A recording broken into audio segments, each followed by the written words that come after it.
जय श्री कृष्ण। राधे राधे। भगतजनों, आज मैं आप सबके समक्ष गणेश जी महाराज की चैत्र मास में सुनी जाने वाली गणेश चतुर्थी व्रत कथा लेकर आई हूँ। तो आइए अब इस कथा को सुनते हैं।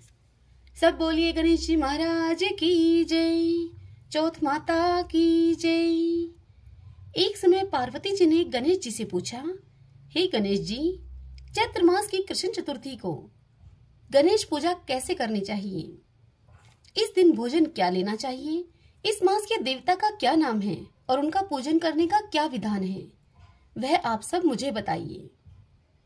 गणेश जी ने कहा कि हे महादेवी, चैत्र कृष्ण चतुर्थी को विकट नाम गणेश जी की पूजा करनी चाहिए। सारे दिन व्रती रहकर रात को षोडशो उपचार से पूजन करना चाहिए।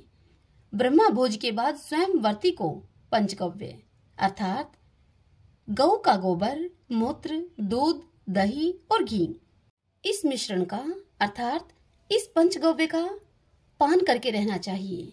यह संकट नाशक व्रत है।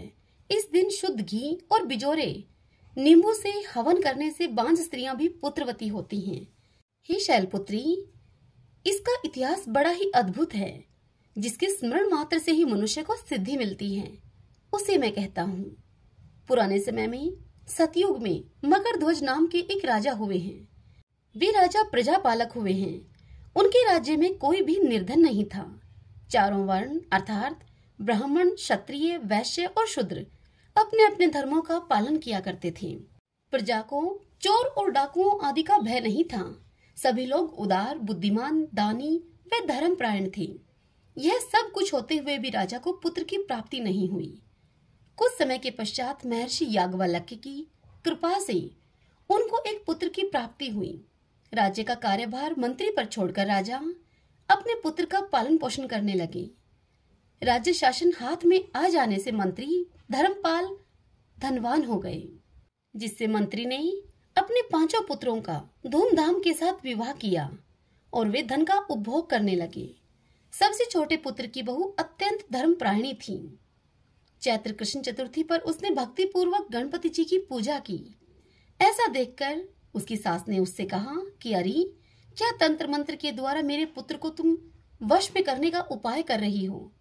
बार बार रोकने पर भी जब वह बहू नहीं मानी तो उसकी सास ने उससे कहा कि मैं पीट पीट कर तुझे ठीक कर दूंगी, मुझे यह सब पसंद नहीं है। तब उसकी बहू ने कहा, माँ जी, मैं संकट नाशक गजानन का व्रत कर रही हूँ। यह व्रत बहुत फलदायक है। पतोहू की यह बात सुनकर उसने अपने पुत्र से कहा कि हे पुत्र, तुम्हारी बहू जादू टोने कर रही है और मेरे कई बार मना करने पर भी वह जिद के कारण नहीं मान रही। इसे मार पीट कर तुम ठीक कर दो। मैं गणेश को नहीं जानती हूँ कि ये कौन है। हम राजघराने के लोग हैं और हमारी किस विपत्ति को यह नष्ट करेंगे। माता के कहने पर पुत्र ने बहू को मारा पीटा। मारपीट सहकर भी बहू ने इस व्रत को किया। पूजा के बाद उसने गणेश जी से यह प्रार्थना की और कहा कि हे गणपति, हे विघ्न विनायक, मेरे सास ससुर को कोई ऐसा कष्ट दीजिए जिससे कि उनके मन में आपके प्रति आस्था जागृत हो। तब भगवान विश्वात्मा गणपति जी ने उसी समय राजकुमार का अपहरण करके मंत्री धर्मपाल के महल में छिपा कर रख दिया। उसके वस्त्र आभूषण उतारकर राजमहल में फेंक दिए और स्वयं अदृश्य हो गए। ऐसा देखकर राजा ने अपने पुत्र को शीघ्रता से पुकारा, लेकिन कोई उत्तर न मिला। मंत्री के महल में जाकर उन्होंने पूछा कि राजकुमार कहाँ चला गया है? किसने यह बुरा कार्य किया है? हाय, राजकुमार कहाँ गया? तब मंत्री ने राजा से कहा कि राजन, तो राजकुमार कहाँ चला गया इसका तो मुझे भी पता नहीं। मैं अभी सभी स्थानों में खोजकर उन्हें आता हूँ। इसके बाद राजा ने अपने नौकरों, अंगरक्षकों और मंत्रियों आदि को अपने पुत्र का शीघ्र पता लगाने के लिए कहा। राजा का आदेश पाकर वे सभी लोग सभी स्थानों में राजकुमार को खोजने लगे। जब कहीं भी पता न लगा तो उन्होंने राजा से डरते हुए कहा कि महाराज, अपहरणकारियों का कहीं भी पता नहीं चला। राजकुमार को आते जाते किसी ने देखा भी नहीं। ऐसा सुनकर राजा ने मंत्री को बुलवाया। राजा ने मंत्री से पूछा कि राजकुमार कहाँ हैं? मुझे सच सच बता दो, वरना मैं तुम्हारा वध कर डालूंगा और तुम्हारे कुल को भी नष्ट कर दूंगा। राजा की द्वारा डांट फटकार पड़ने पर मंत्री हैरान हो गया। मंत्री ने कहा कि हे राजा, मैं पता लगाता हूँ कि किसने यह बुरा कार्य किया है। और फिर धर्मपाल ने महल में आकर अपनी पत्नी और पुत्रों तथा सभी बहुओं से पूछा कि यह कर्म किसने किया है। यदि राजकुमार का पता नहीं लगा तो राजा मेरे वंश का नाश कर देंगे। ससुर की बात को सुनकर छोटी बहू ने कहा कि हे दादाजी, आप इतनी चिंता क्यों कर रहे हो?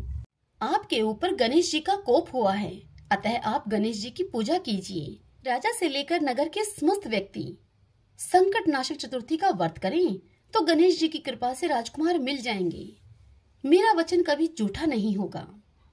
छोटी बहू की बात को सुनकर ससुर ने हाथ जोड़कर उससे कहा कि हे बहू, तुम धन्य हो, तुम मेरा तथा मेरे कुल का उद्धार कर दोगी। तब राजा के सहित सब प्रजाजनों ने गणेश जी की प्रसन्नता के लिए संकट नाशक गणेश चतुर्थी का व्रत करना प्रारंभ कर दिया। इस व्रत से गणेश जी प्रसन्न हो गए। सब लोगों के समक्ष शीघ्र ही उन्होंने राजकुमार को प्रकट कर दिया। ऐसा देखकर नगरवासी आश्चर्यचकित हो गए। राजा के हर्ष की तो सीमा ही न रही। हर्षित हुए राजा कहने लगे, हे विघ्न विनायक, आप धन्य हैं। मंत्री की कल्याणी पतोहू को भी धन्य है, जिसकी कृपा से मेरा पुत्र मुझे मिल गया। अतः समस्त जन इस संतानदायक व्रत को सदा विधिवत करते रहें। श्री कृष्ण जी ने कहा कि हे राजा युधिष्ठिर, तीनों लोकों में इससे बड़ा कोई दूसरा व्रत नहीं है। आप भी अपने क्लेशों के निवारण हेतु इस व्रत को अवश्य कीजिए। श्री कृष्ण जी के मुख से इस कथा को विस्तार पूर्वक सुनकर युधिष्ठिर ने पूर्ण भक्ति भाव के सहित चैत्र कृष्ण चतुर्थी का उपवास किया और विघ्न विनायक की कृपा से अपने खोए हुए राज्य को फिर से प्राप्त कर लिया। सब बोलिए गणेश जी महाराज की जय, चौथ माता की जय।